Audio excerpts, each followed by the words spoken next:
So good morning and good evening to us. Before we begin our harmony circle,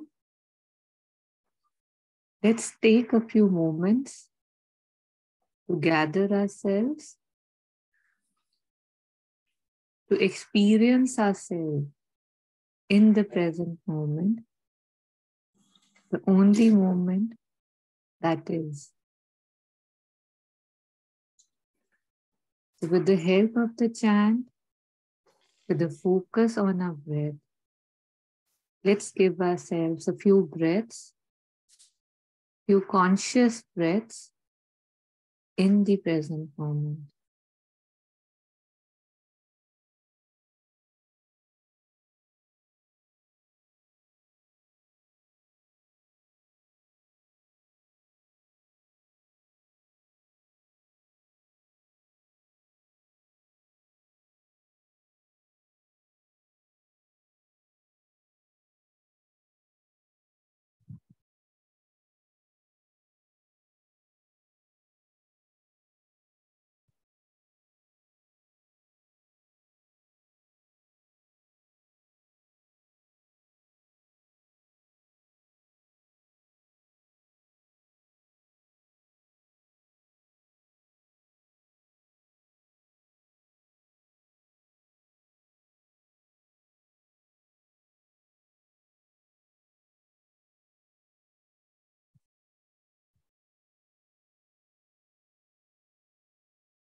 Thank you so much.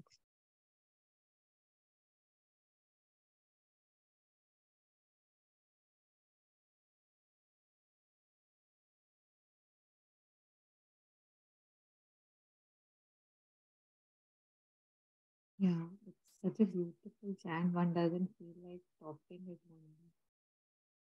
Yeah.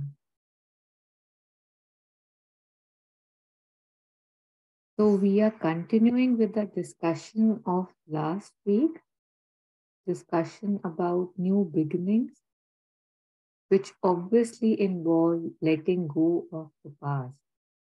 It's actually the first step, right? Like if I am holding on to something, usually with both my hands with full grip, and if something new is passing by, and if I believe I should be the one, I should be on the thing that's passing by, that's new.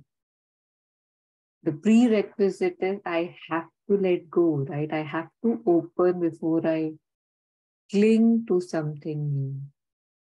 Cling, I will somehow. I am clingy, at least right now. So do I keep clinging to the past, or am I ready for the new beginnings?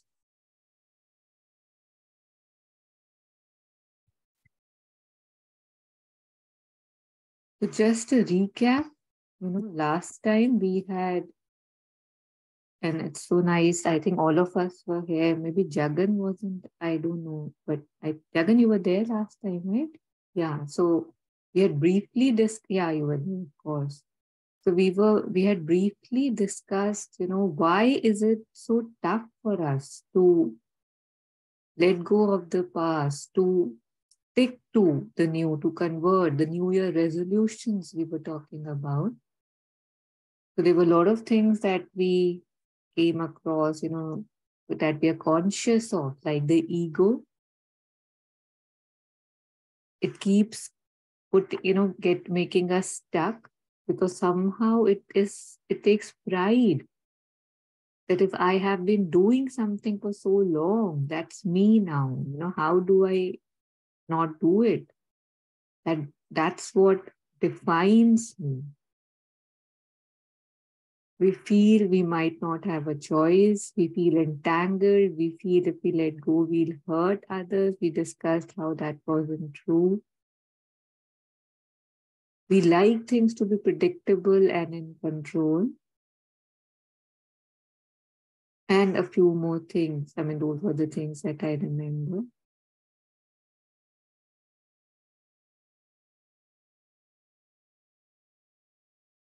But the thing is that if I say that I want to start new, I want to do new, I want to be new, I have to let go. I have to take the past lightly. Now, we don't even realize how much we are clinging, how much we are stuck between the loops of the past and the present. Day before yesterday or yesterday, I don't remember, there's a conference going on in Pondicherry, and I attended Dr. Basu's session, Dr. Sumitra Basu. He's a psychiatrist, a very, very renowned psychiatrist. And there was something he said which made me, kind of visualize this, that we are so always in a state of tension. I'm not just talking about mental tension, I'm talking about tension at all levels of our being. In our current existence, the current way of life is a very restless, very, I don't know, a life which feels there's a lot of lack mostly. There's so much in the past that I'm clinging to. If I look at my thoughts, some things that brings me joy, some things that brings me misery, this happened, that happened. And then there is the future, right? Mera kya hoga? What will lead to where? Where am I heading? And stuff. Again, not saying those questions are not important. And yet, it's like there is this constant stress. There's this what, where, here, there, here, except here where I am. And I believe that is why these, with this current way of life, it feels a bit overwhelming, right? If you talk to anybody, almost everybody feels a bit overwhelmed. Like, not, I don't know, I'm doing so much, and yet it feels that I'm not doing enough, or it's not taking me anywhere. So many modalities, so many inventions, so many things to buy us more time, and yet we seem to have less and less and less time. That very indicative of itself. But yeah, just this pull, this kind of stretch between the past and the present, I think if we become aware of that a little bit, that can help us in maybe releasing the hands or relaxing our hands for some time. That also reminds me of that quote of Kabir Ji's, where he says that chalti chakki dekh ke diya kabira roye, दो पाटन के बीच में साबत अचानक हुए. And I could be wrong, I'm sorry, with the words a bit here and there. But when I, heard it long time back, it's like, the mantras, the dohas, the quotes, they keep revealing themselves, the more and more and more depth of them as you keep going back to them. So Chalti Chakki, I felt it was the grind of life. And that is true. And again, yesterday when I was hearing Dr. Basu, what I just was sharing, it felt that the Chakkis also could be of the past and the future, right? That I'm everywhere except here, like I was saying. And a Kabir ji is standing in the center and saying, I look at this and I cry, right? Because we are all getting crushed in the wheels of time. And that's why there's this feeling that something is not right, right? And we are right, with the way things are not right, or they can be so much better.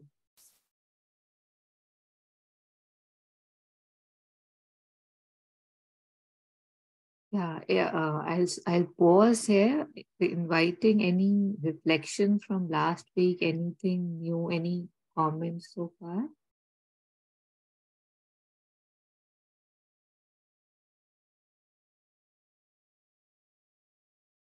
Okay.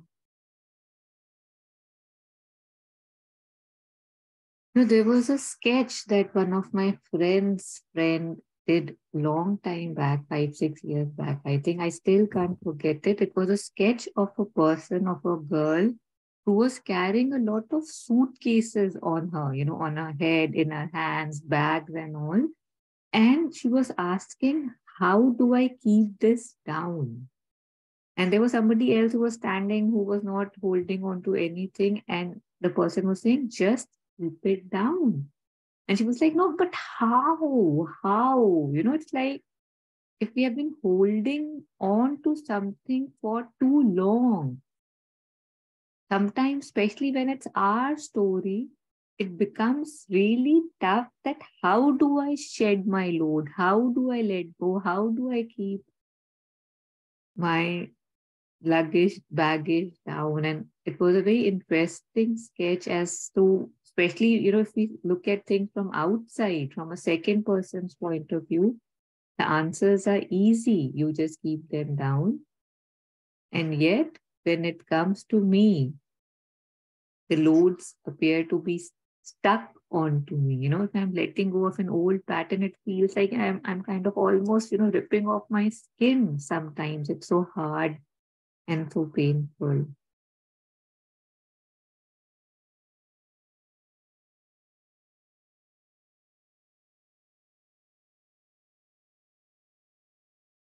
And this morning, when I woke up, I was just reflecting on this topic and I felt that when I dream, when we dream, and some dreams are much more real than the others, at least they appear to be. And yet, when we wake up, we don't keep holding on to those dreams, right? They just shed off us. They just they just disappear. And I specifically, I don't know if it's relevant, but I'm sharing this that, once, like very close to when my brother had passed on, I had a dream, and some dreams, like I said, were like really, there's some are really real. So it was like one of those very detailed and very profound dreams. And when I woke up, it was like I have lost him, all over again. Once when he left his body, and then that dream was the second time when I felt I had him. And it was like, he had gone and we were talking why happened, what happened and stuff. And again, when I woke up, I just couldn't contain, the sadness, the tragedy and stuff. And I was looking at myself that how, when I woke up, it was like, oh, it just happened. After an hour, it was different. After 2 hours, it was different. After 4 hours, it was different. Like there's something in me that was just letting go because I don't know, it didn't have that hold on me after 2 days, 5 days, 10 days. Now I still believe it was a beautiful dream, but I know it was a dream. I was wondering that, there's something about my past. How is the past different than a dream?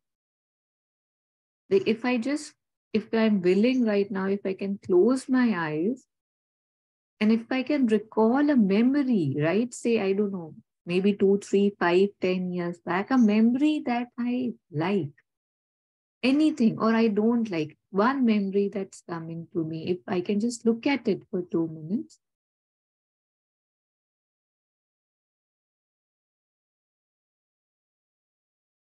Just repeating myself for anybody who didn't catch what I said.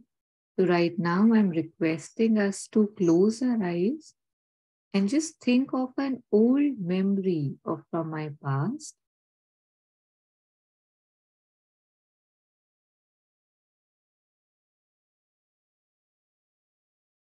Seeing it as it's happening, like the reality of it, feeling the nature, the texture, the whole thing of the story for these 2 minutes.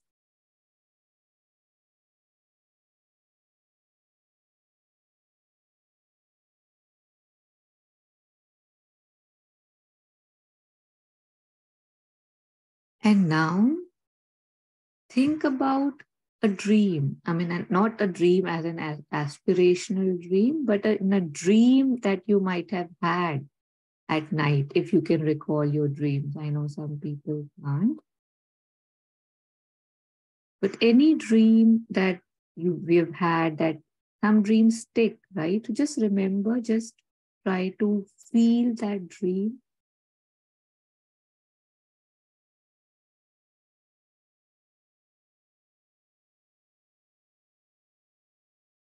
Again, feel it closely.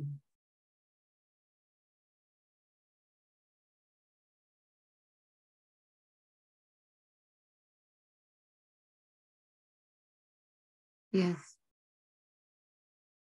And now, please, if we are able to do it, I'm sorry if it was a bit abstract. Please tell me, how was my past? Those 2 minutes in my past were different from those moments that I just recalled from my dreams. If we could just reflect on it.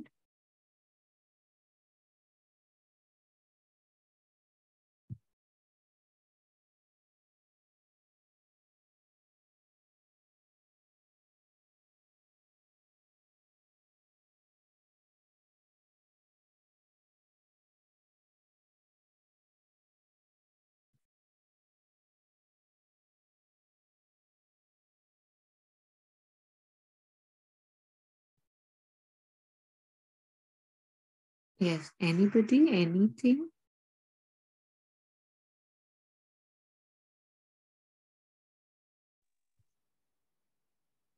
So, ma'am, if I were to look back and, you know, look at myself,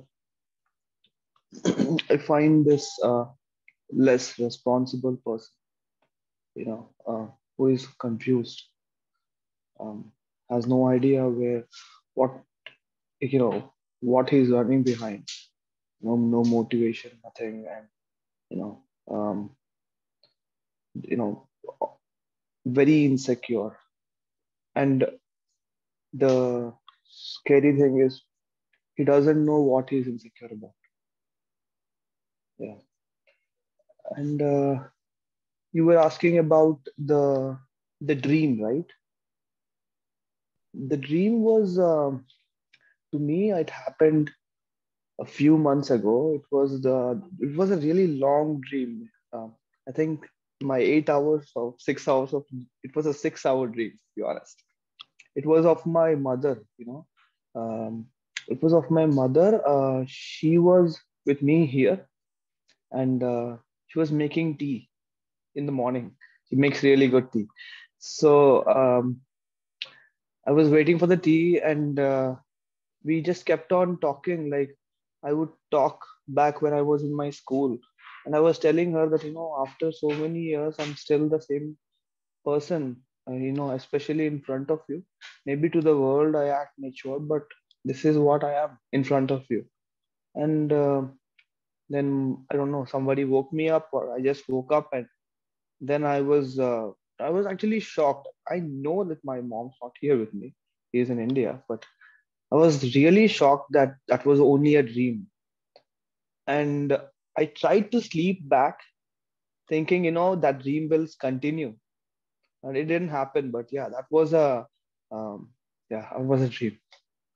Yeah. So Jagan, just stay with me here for another minute. So closing my eyes again, I am recalling an incident from my past when I feel that I'm not responsible. I'm thinking that I'm not responsible. And the dream with your mother that you just shared. I'm asking, what is the difference between these two? One so called reality that happened to me in the past, that is my life, that has happened to me, that, and a dream which I just say, oh, it was a dream, it meant nothing. But if I look at the nature, the character, the feel, the texture of both of these, I don't know, a memory and a dream, how are they different? Can you describe if there's any difference in them?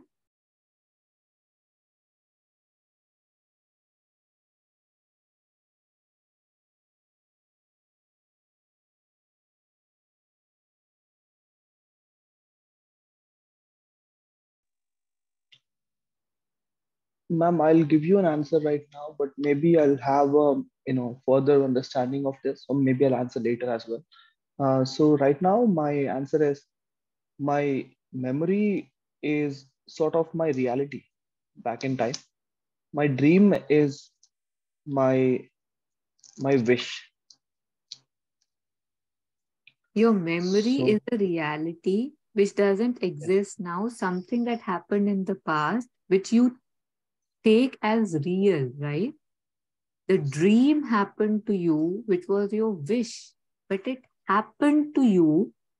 So that also really happened to you, right? One thing yes, happened to you here on the earth plane yes, in your reality. The other happened somewhere in the mental space while you were sleeping. Both yes. happened to you.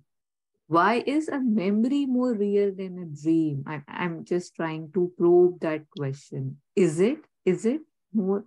Memory is also a thought, right? There are so many things that happen to us, but we remember, bits and pieces that to our versions of the story.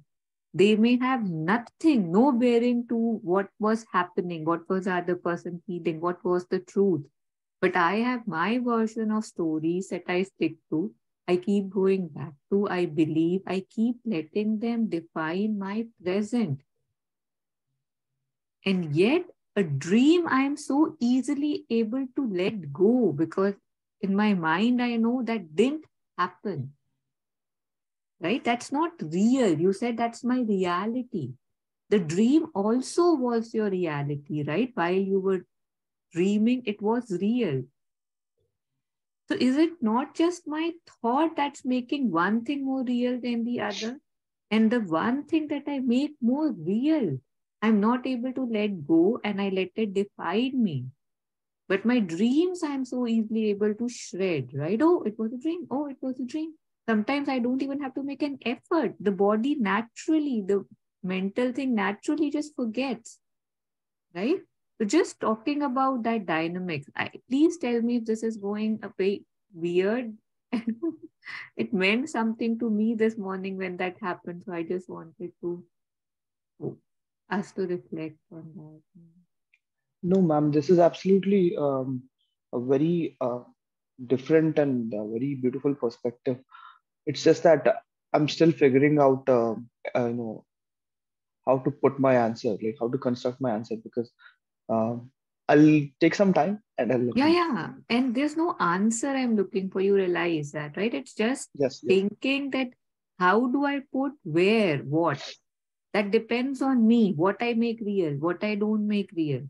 Right now, if I look at me right now in the present, I don't know where I came from. I don't know where I am going. I don't know when this body will end. I don't know what life really is all about, what my purpose is, what I'm doing. It feels surreal. It doesn't feel real if I'm actually sitting and reflecting. And yet I say this is real. The past was real. The future will be real. And yet it's surreal, not real, not real, real all over. And yet I have strict definitions and categories where I put things. And some things I'm able to let go because I put them in a different category. And the other things I am not able to let go because I say, अरे ये तो मेरा past है, right? I take so much pride in it. इसकी वजह से तो मैं हूँ. But is that true? Is that true? Is it true that I am what I am because of the past and that's something to be proud of? Or is it the opposite that I restrict myself because of all the past and I am not able to tap into my potential or what I can be? That free fall that I had maybe shared in the group, right? Like, I don't know if we saw that. That right now I can be anything, anybody with absolute total freedom of mind and heart and thoughts. And yet I keep clinging to a certain set of facts and figures that limit me, right? So just please, anybody, if, yeah, there was a chat message. Yes, Nidhi, thank you for sharing. It doesn't feel real. Yeah.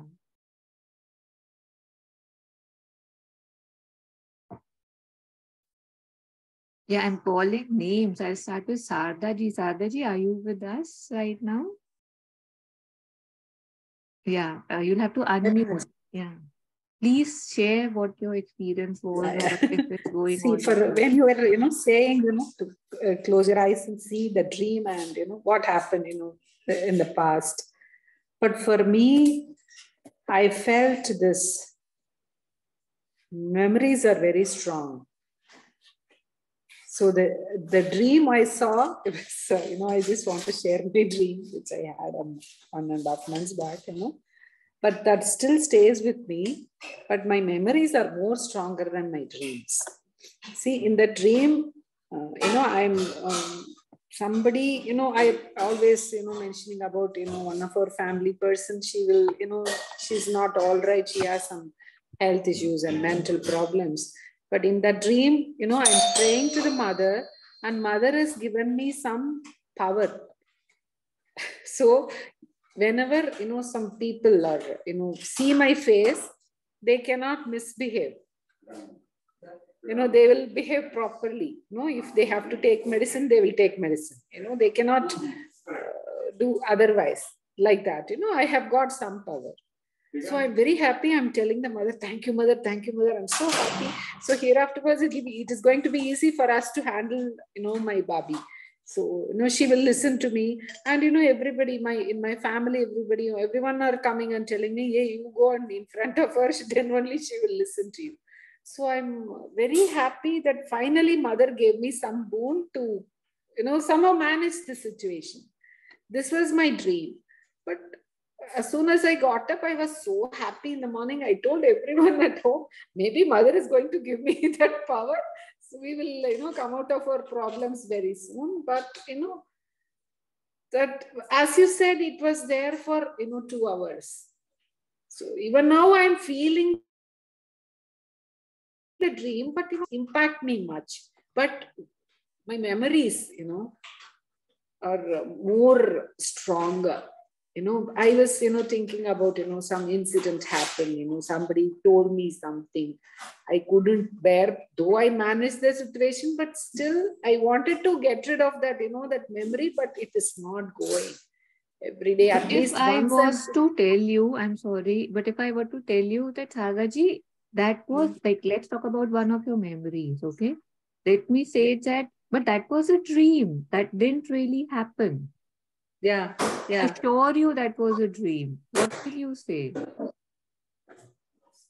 Sorry, again, come again. You are saying that memories are much stronger, right? If I focus on to one of your memories, and if I say that I can for sure tell you that that memory was also a dream. Okay. Does it become lighter? Like 100% trust me, it was a dream. Don't doubt me for 1 minute. Does it become definitely that will become lighter. Yeah. So that means that my memory is also a thought, right? I'm thinking it to be real. So it's having a hold on me, right? Every time I think of that person, that situation, that memory, I have a certain reaction, right? Yes. Right?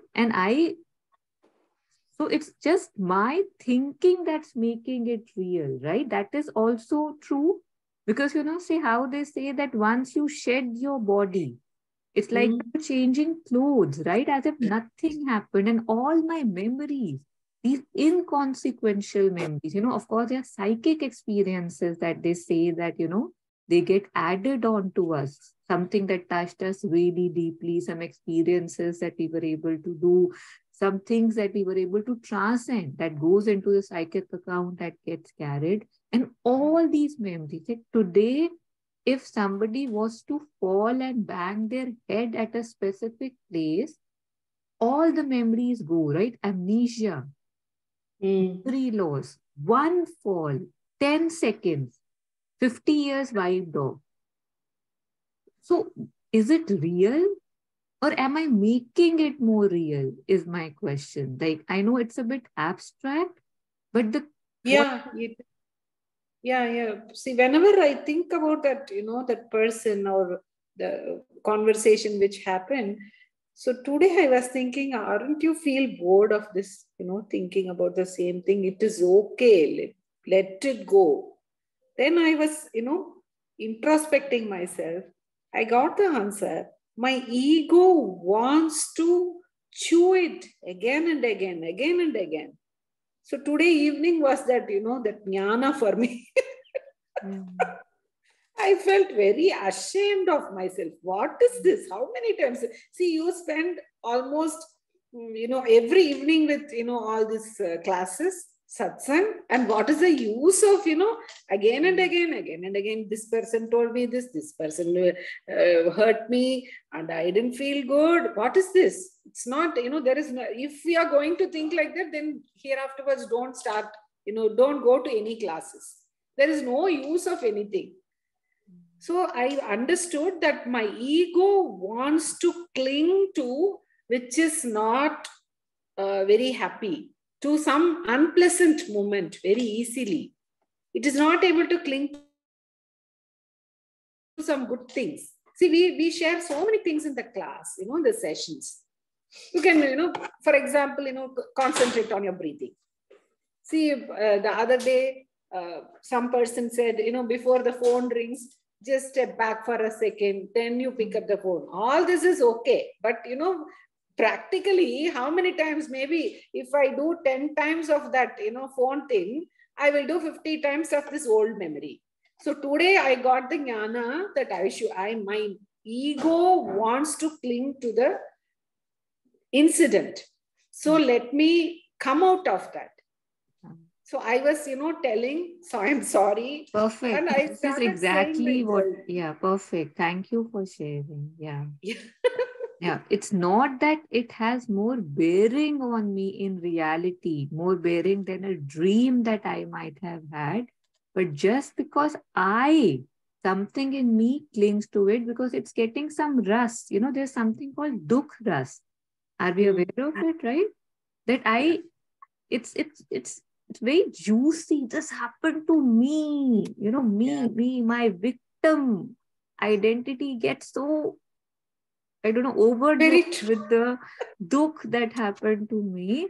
But it's like, it's very disgusting if we look at the reality of it. It's like, say, if I'm having a pan, that betel leaf, pan proper, I'm chewing it and then I'm keeping it down. Then I'm again chewing the chewed one and it's giving me some juice and I'm keeping it down and again picking it up. And from the last 10 years, I'm chewing on one single pan.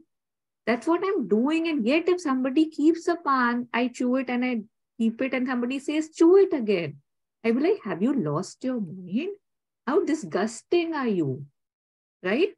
In material form, I can say that. But मैं बाकी जहां पर भी वो कर रही हूँ, that it's hidden. Nobody knows. Nobody knows what I'm doing. But now I know, right? Now I know it has light on it. It's not a subconscious thing that is happening. So now I must look at it, feel the disgust and leave it. Say this is just like a dream. In Upanishads, they say, and I'm sure you would have heard it, it's nothing new. And yet I think this is one of the most beautiful things that I heard such a long time back, that when we wake up from this body, when we drop the body and we wake up, it's exactly like we wake up from a dream and we say that, oh, that was a dream, and the memories and the impressions, they just fade away.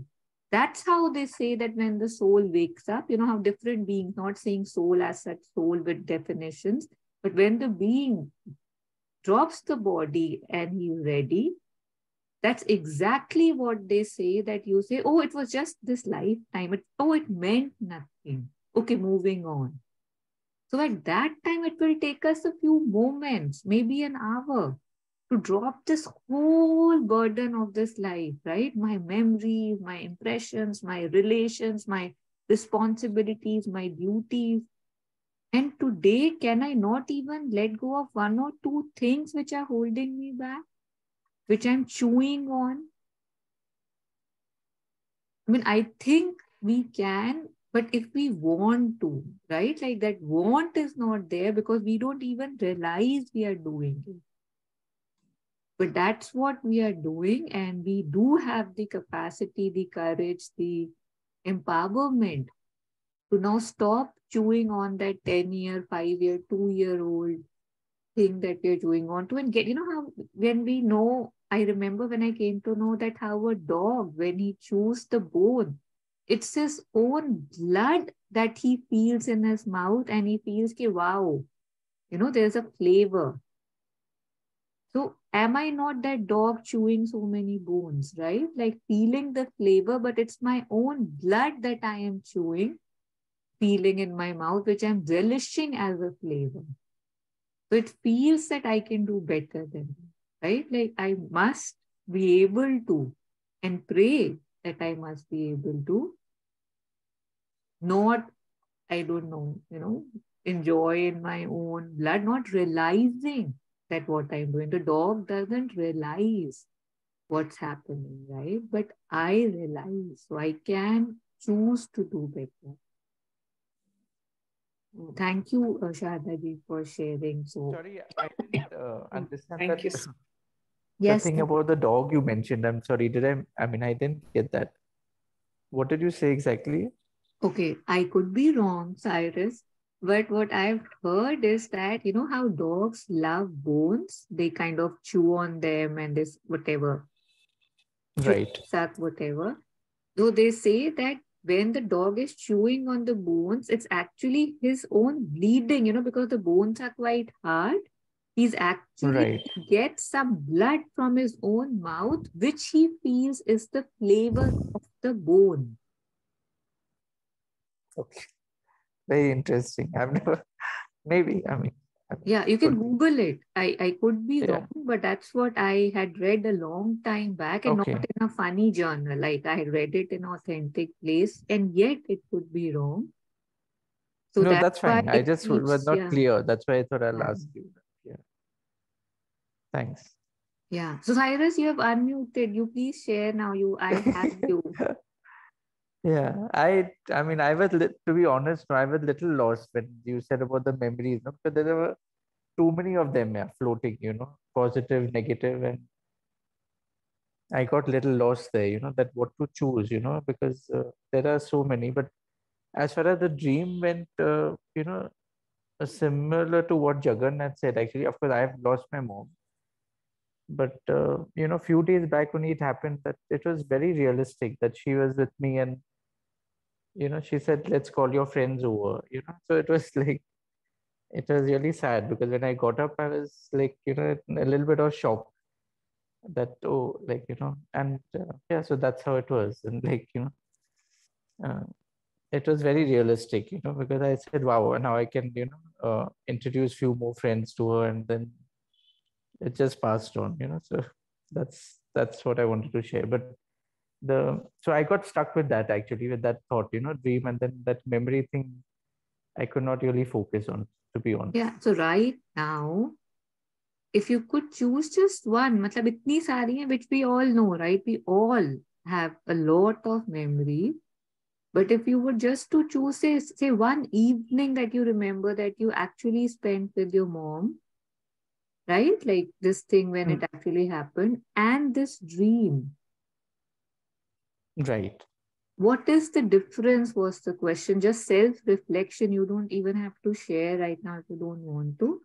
But just why is it different? Why is dream a dream and why is my memory a reality? Why does one has so much effect on me just because I perceive it to be real? Mother says, I don't remember the exact word, but imagination, if you imagine and she, how she always encourages to, how she says that the stories, they have to have a happy ending. We must give that thing to when we are writing and all. So she says that imagination is also a reality in a certain plane of existence.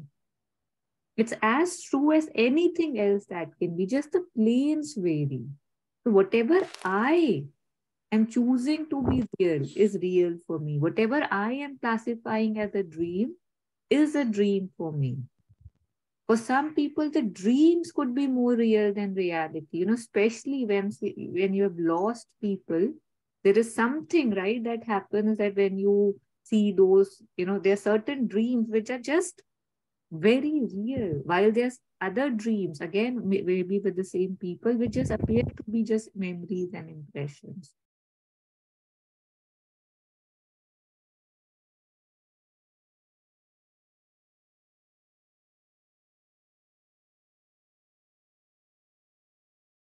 Yeah, Snehi or Sulakshna ji, in case there's anything you would want to share and unmute. If not, that's okay. Just before we move on.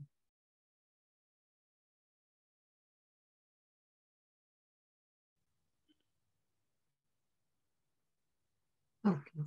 Yes, Cyrus. There was one more thing. Yeah, you mentioned about, Mr. Dr. Vasu.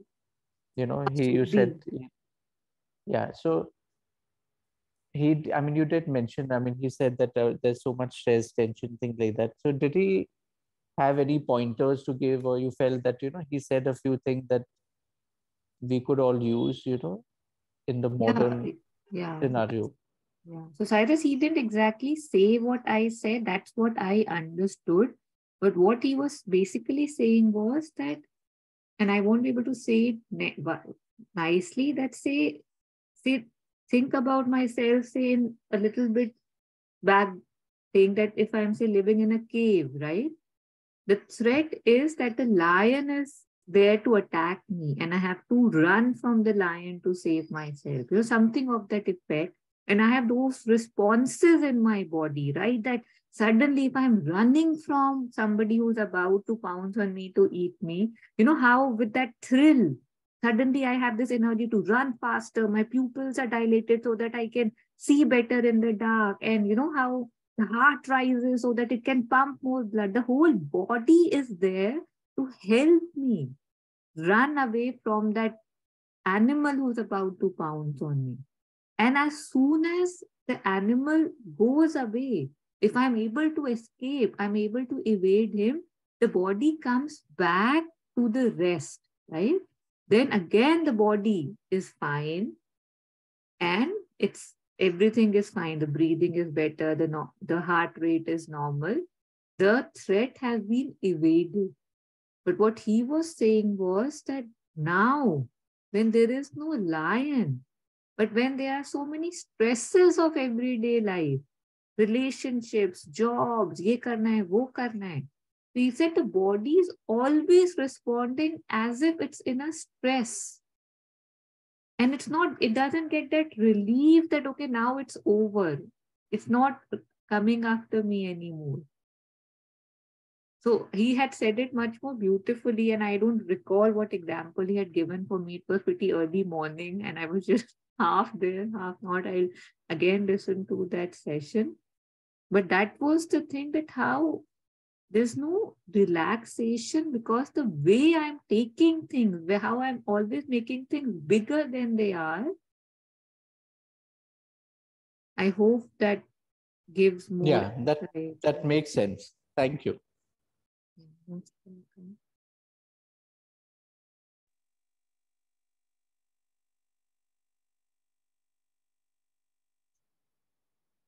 Ma'am, so when Sharda ji was she was explaining about her dream, I came I this I felt that my my past is accomplished because it's already done.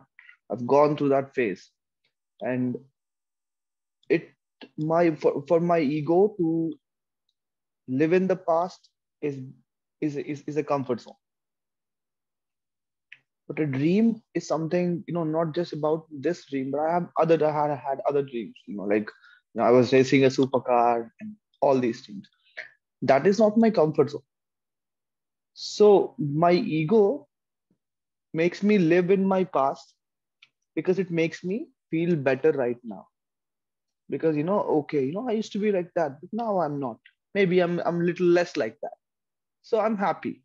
And I also imagine myself, sometimes, okay, if I was still living in my past with with how I am right now, how would I have approached it? And then after some time, I get exhausted, and I tell myself, first of all, that is not possible, and second, it's such a waste of time.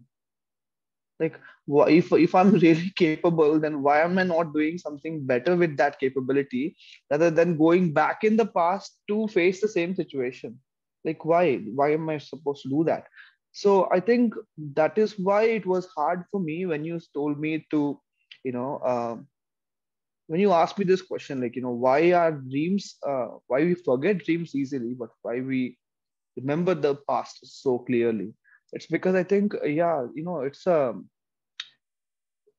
every session is a new learning, but this is also a very new learning, because uh, it is easy for me to remember the past because it's my comfort zone, but it is hard for me to remember a dream because it it challenges my ego. It challenges my ego, basically.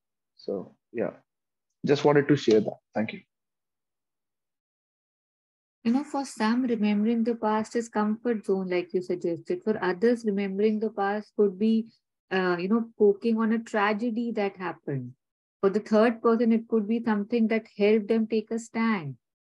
So the point is not that how it's making me feel, but the point is that it's taking me away from where I can be. I right now am a limited person with limited time, limited energy, right?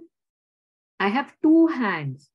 And if with both the hands, if I'm clinging to the past, for example, then my hands are not free for something new that can be offered, right? Something new that I can hold on and progress in life because I'm so busy holding on to something that happened. So the things that define me from my past, I so much believe them to be true and my defining factors, that even if I can be more, I don't become more, I don't walk on the path of evolution or growth because I'm so busy standing. I am a self-made man. I am this. I don't do this. I'm responsible. This is my duty. And I'm taking so much false pride in that I'm losing on to the so much more that I can become. So that's what, it's not about what and how and what the dream was, how it makes me feel. Those things again are redundant, right? Our stories, different emotions, everything. But just they are keeping me in a state of tension, no matter in whatever way. And I'm खिंच रहा हूँ दोनों तरफ से, चारों तरफ से. So just this realization of the fact, and it doesn't have to do anything. We don't have to actively maybe even do anything right now, but just having that, even a thought that, okay, ye bhi ho raha hai kya? Is this, then I just become more alive to it, right? We start seeing it more. And once we start seeing it more, maybe by grace, we are able to let go, and be more available to the reality, supposed reality, which is happening right now, which has the capacity for me to be more expanded, simpler, easier go. That's it. Yeah.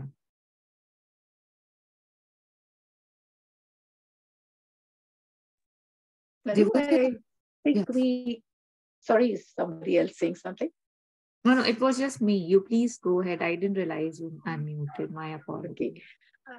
Why we, keep on, I think Gagan very correctly said that sometimes the past memories are a comfort zone.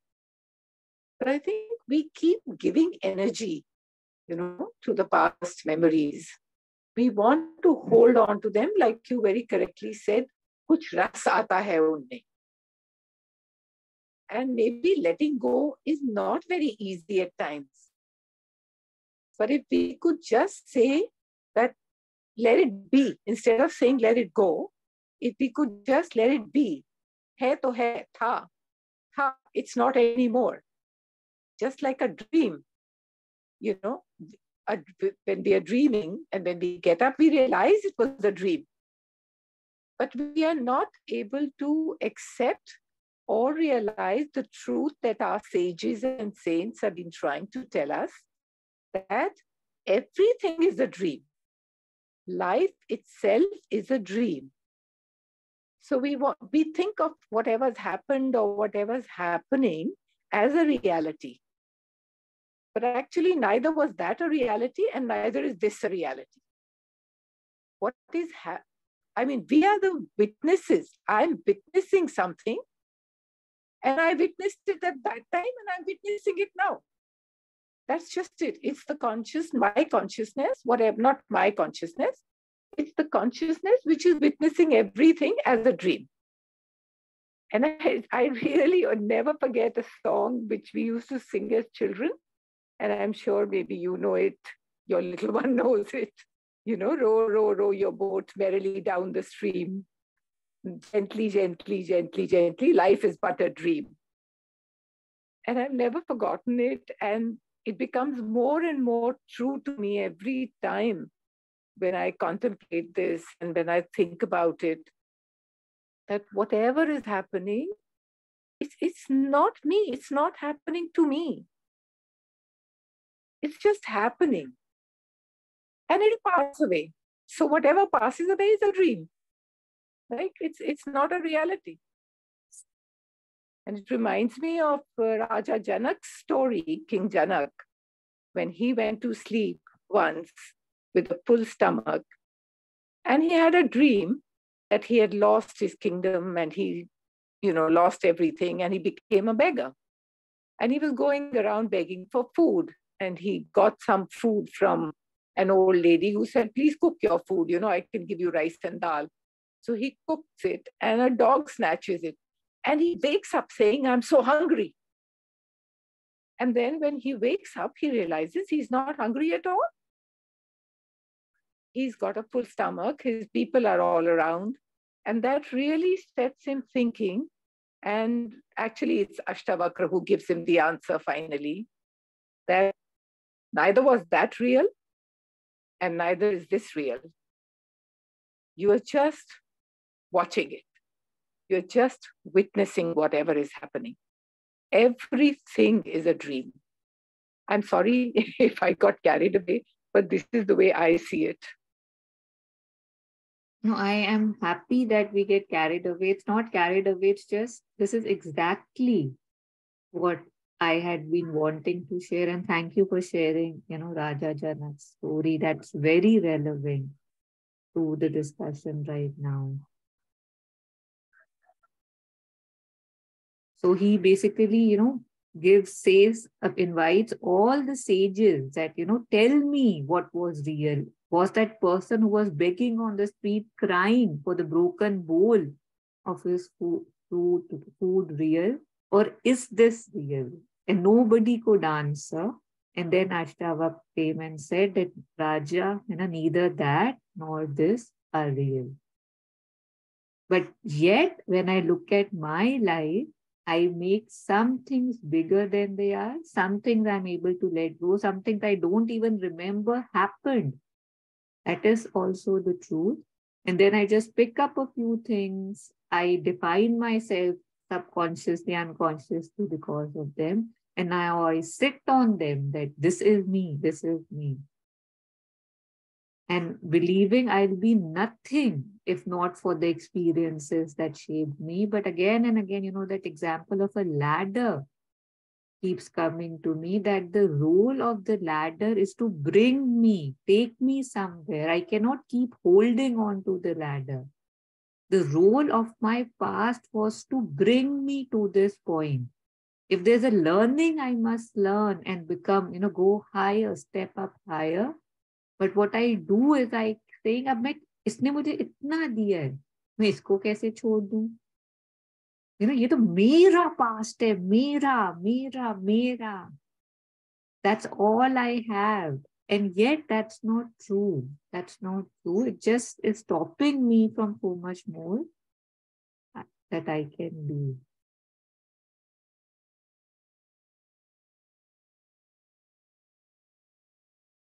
Yeah, and I love that song, that row, row, row your boat, that life is but a dream. And there's another one, I don't know if I remember, it's something about the owl, that a wise old owl, a wise old owl lives on the tree.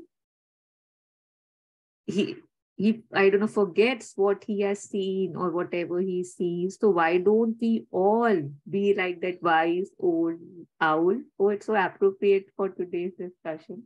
And move on, keep forgetting and moving on like that wise old owl. I'll try to play it if I find How it. sweet. Yes, please remember Yeah. it. Yeah.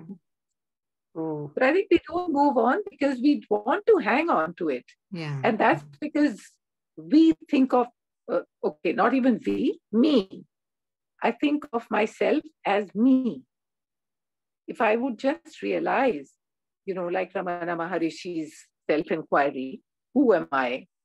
If we would just focus on that slowly, who am I? And what in the Bhagavad Gita, Lord Krishna also said the same, कि Arjun, tu kuch nahi hai, or you've always been here, and yet you are not here. If we could just realize and remember the importance of this, the consciousness that we are, then we would actually start feeling slowly that everything that is happening is a dream.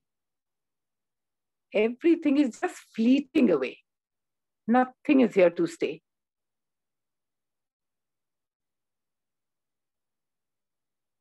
Yes, absolutely. Thank you. And we keep holding on to the dream, thinking that मेरे holding on से कुछ हो थोड़ा रहा है. I'm not missing anything. It's just, I just go visit, I come back, it's fine, it happened to me. And yet, once we know, like we were discussing that chewing on that bone example, that it's actually harming me, I think the dimension changes and we can make that shift. So I had wanted to share a video by Jetson Mala. We had seen that before, and yet I think it was very appropriate for this, so I had pulled it up. It's about letting go again. So I'll just share the screen, and if we are unable to see it, please do let me know.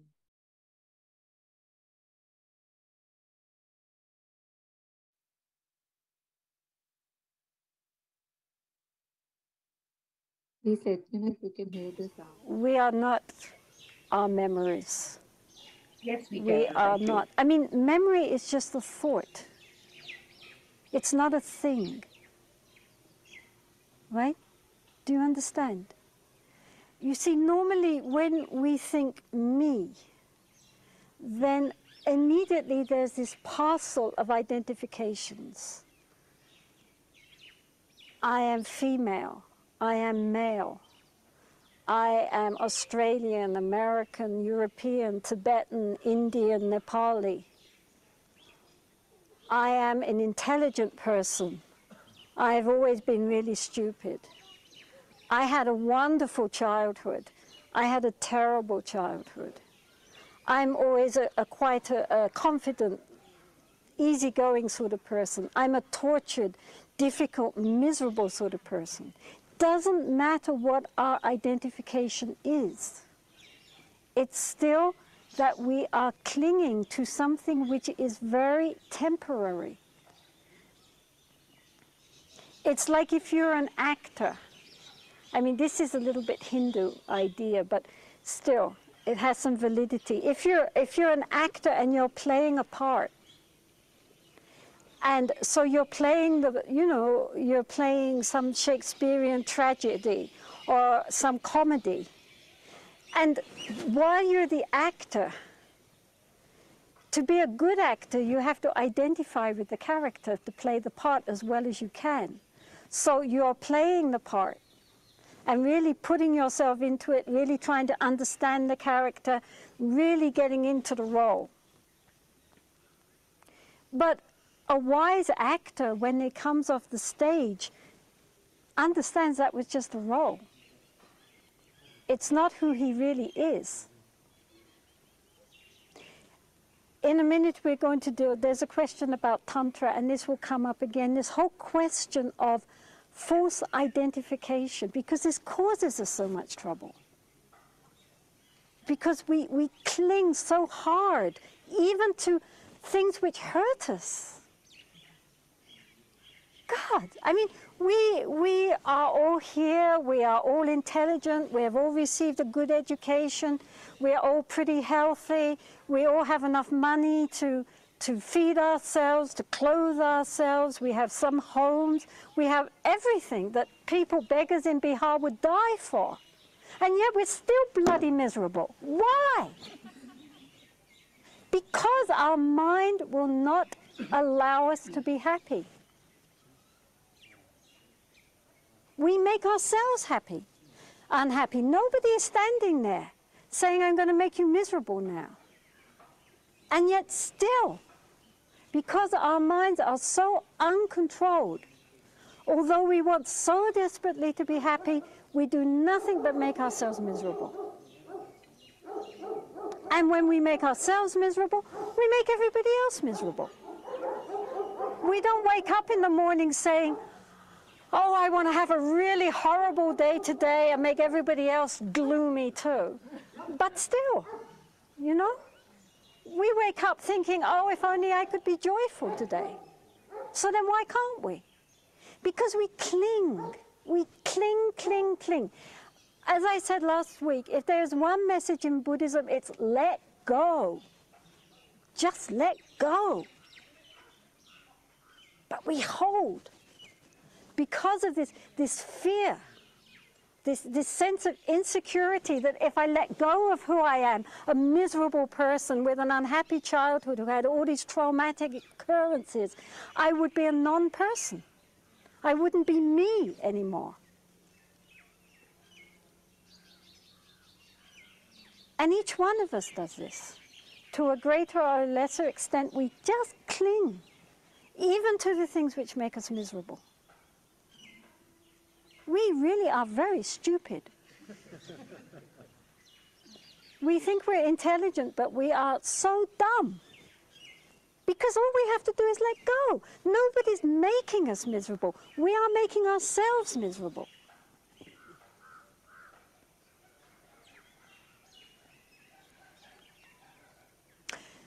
So I would suggest that you do some Vipassana courses.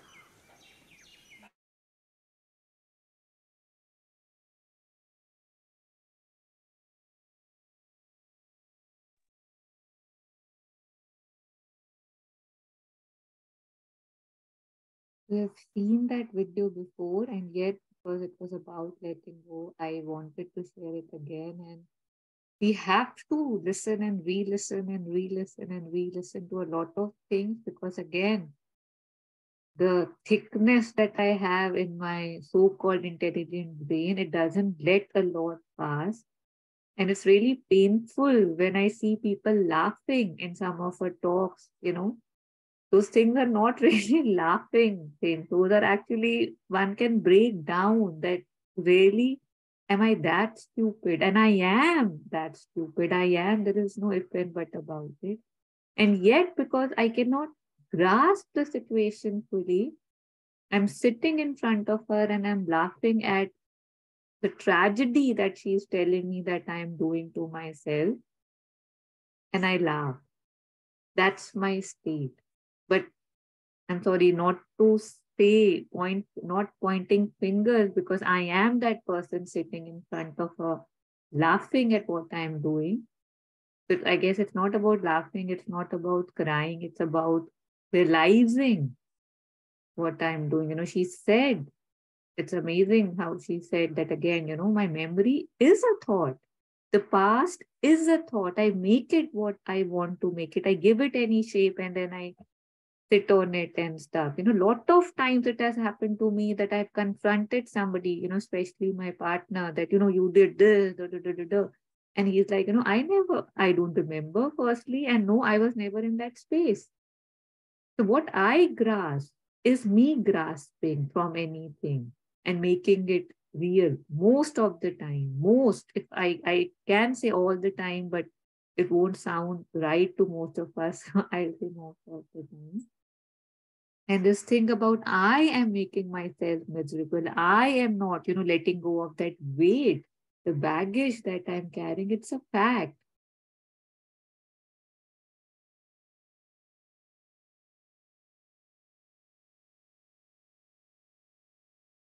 And I don't know, our worlds, where we are heading, the lives that we are leading, the diseases that we are all, having, our children, these mental issues, these loneliness, these addictions, the rise in, I don't know, so much cancer, so many chronic diseases are a living proof that we are doing it wrong. That we are going away and away and away in the name of development and modernization. And we'll have to come back. The sooner we realize how wrong we are going, the sooner we can stop and begin our journey back. And the first thing again, there would be letting go. Is anything from the talk that we just heard? We are just wrapping up, just asking for anything that resonated with you. Yeah. So, ma'am, in that she was saying, when we wake up, we don't say that, I'm going to be miserable. I'm going to make everyone around us miserable. So, I would assume that if I were to wake up tomorrow, I'll tell myself that, I'll be happy. But my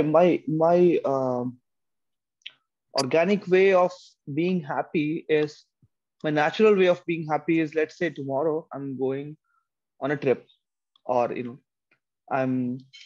tomorrow I'm going to India. I'm flying to India for vacation. I'm flying to Europe for vacation, let's say. I'm happy because I'm happy that I know what is coming in front of me. I'm happy that it's going to make me happy, and that's why I'm waking up excited. I'm happy with my friends and everyone, because I'm going there. I'm flying today. But how can I be so, like? How does one be happy even though he has nothing planned out?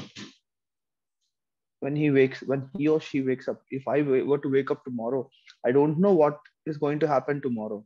So how will I wake up tomorrow and say that I'll be happy, but what will I be happy about? That's one thing I was asking myself while watching the video. So, Jagan, continuing a little bit from our discussion from the circle yesterday or this morning for those of us in India, I think I need reasons, right? Oh, I'm just having a boring day. And the next day I catch the flu. And I realized that how beautiful was that boring day when I had my health, right? We were talking about corona yesterday, right? That how people with asthma, people with, say, diseases, breathing disorders and all, for them, how important is each breath, right? So just because I keep forgetting how amazing it is to be alive. She said that, we are all here. We have some basic level of education. We have some, we have a home. We have enough money at least to put clothes on our back, and we know where our next meal is coming from. We can live the life, most of us, according to our terms as we see it. And yet we are miserable. Why? Why can't we be more grateful for so much that we already have? We can be. We don't need these superficial outside reasons always to bring joy in our life. We have so many festivals, birthdays, celebrations. Who needs celebrations when every moment can be celebration for somebody, right? But no, not for us. We want special occasions, we want music, and we want loudness. Why do we want loudness? Because my life is very empty. But when it gets full from within, the outside noise is not needed. Then instead of craving for these celebrations, I start avoiding them. They feel more entangling, they feel more painful than the silences that I am sitting in. You know, this new disease that is now a very upcoming disease, especially in the West, loneliness. What is this? Right? Like, why can't I be okay with myself? Why am I not okay with myself? Why do I always need more people and let them define me? I'm sorry, I'm just going off track here. But maybe when we start realizing that we don't need reasons to be happy, we will maybe meet what just joy in just simply, you know, how I've heard it recently, I'm just repeating, I'm sure. But, you know, Thai says, you know, Thich Nhat Hanh, that how we find meditation to be a painful process. And that is only because till now we are not in love with our breath. And the day we fall in love with our breath, meditation would be like a love affair. That, oh, me and my breath. You know, we are sitting together. You know, मैं और मेरी सांस अक्सर ये बातें करते हैं from that movie कभी कभी. So I already have so much to be grateful for, so much to be happy for. So if I can look beyond these reasons that I think I need for happiness, for excitement, the pokes, the triggers, once I am past that is when I will see that simple happiness, simple joy that I am capable of being and living as.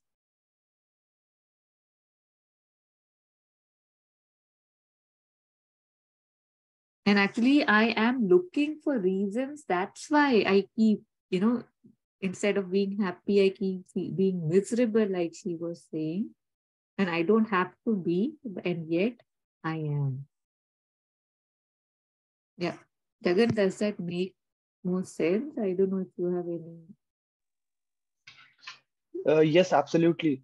You know, one thing is that I need to learn to stay in the moment more than, you know, staying in the future or in the past. But one thing I've also learned from this is I need to tell myself, I need to remind myself to not take things for granted.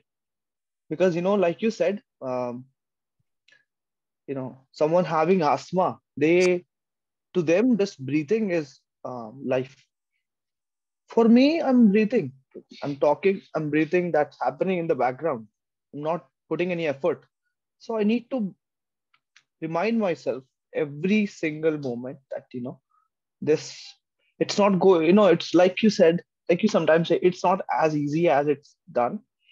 But I think I need to do that. I need to start doing that at least, and, you know, be more thankful. That is a very clear answer to, you know, to being happy every day.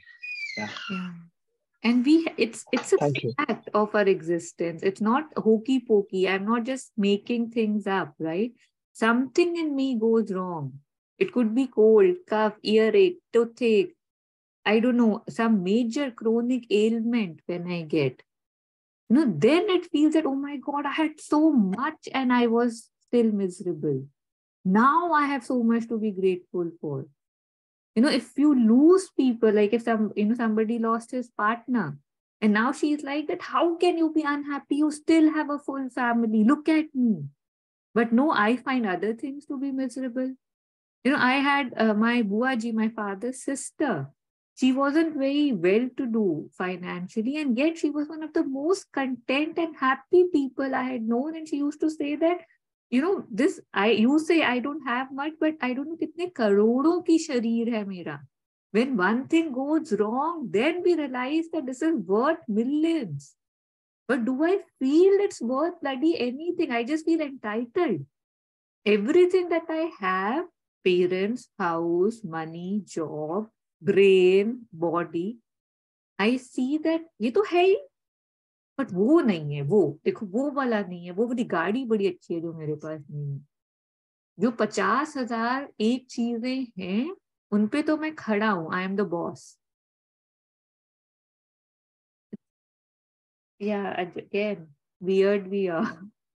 Like she said, I absolutely resonate. It might sound weird, but we are really stupid. Our lives are examples that we are stupid. We can do better, and that's why it feels that, हमसे तो नहीं हो पाएगा. तो sir झुके और जो कर सकता है, they can, who can do it, if we can just bow down our heads to that power, that energy, that grace, that I being me cannot do this.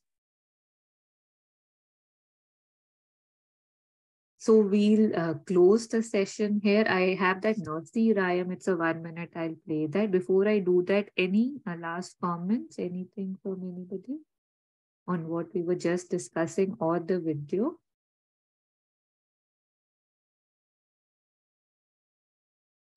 Okay, so I'll share it. We'll listen to it and then that's it. I hope you can hear it.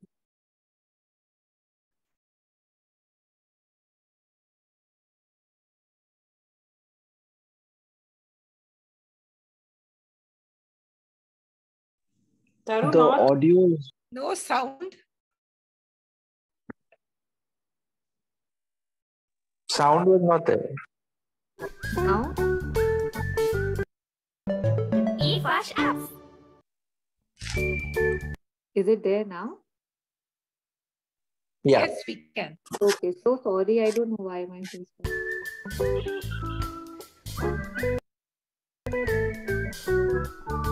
A wise old owl sat in an oak.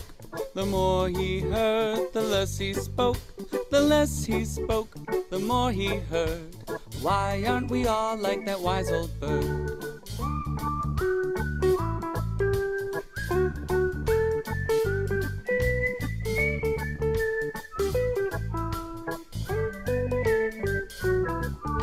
A wise old owl sat in an oak.